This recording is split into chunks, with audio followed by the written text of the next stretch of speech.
வணக்கம் எனது அருமை உறவுகளே.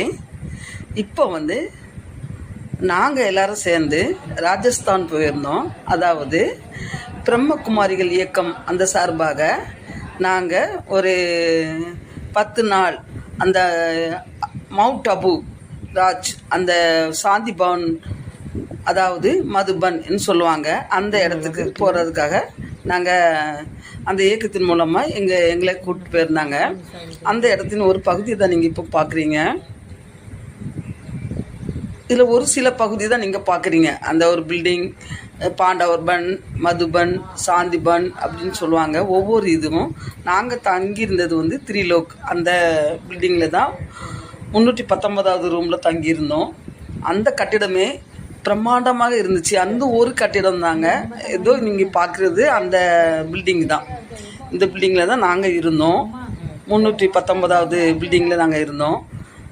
ஆஹா, எவ்வளவோ அருமையான கண்கொள்ளா காட்சி. ஆஹா பாபா, மேரே பாபா, கியாரா பாபா சொல்லுவாங்க. அந்த பாபாவின் பில்டிங்கில் தான் தங்கியிருந்தோம். அந்த இதில் இருந்தால் ஒரு காட்சி தான் இப்போ பார்க்குறீங்க. மற்ற காட்சியெல்லாம் ஃபுல் வீடியோவில் நீங்கள் பார்க்கலாம்.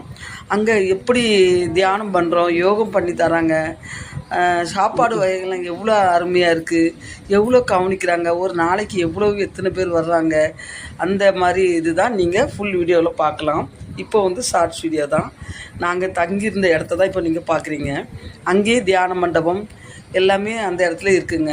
இயற்கை காட்சிகள், கண்கொள்ளா காட்சிகள். சாயந்தரம் வாட்டர் ஃபால்ஸ் அவ்வளோ ஈவினிங்கில் லைட்டோட அதை பார்க்கும்போது கண்கொள்ளா காட்சியாக இருக்குங்க அந்த இடம். வண்ண வண்ணமயமாக பூந்தொட்டி, இது மலர் காட்சிகள், மர வகைகள், எல்லா வகையுமே அங்கே இருக்குங்க. நல்ல சாப்பாடும் அந்த 5 நாள் அங்கே தங்கியிருந்தோம். அந்த 5 நாளும் அந்த இயக்கத்துலேருந்து நல்லா கவனிச்சாங்க. 3 வேளை சாப்பாடு, காலையில், மத்தியானம், நைட்டு, காஃபி வகைகள் எல்லாமே நல்லா அருமையாக இருந்துச்சுங்க. அந்த 5 நாள் அந்த இடமே சொர்க்கலோகம், தேவலோகம் சொல்லுவாங்க. இது தியான மண்டபங்க. இது பாபா இருக்கிறது. முதல்ல இந்த பாபாவுடைய தியான மண்டபம். இது டைமண்ட் கால். இதில் ஒரு 20,000 பேர் இருந்து தியானம் பண்ணுற அளவுக்குள்ள இடம். அந்த பிளேஸ் அந்த அவ்வளோ இடம் இருக்குங்க இந்த இடத்துல. அப்புறம் ஒவ்வொருத்தர் சமாதிகளும் அதில் இருக்குங்க.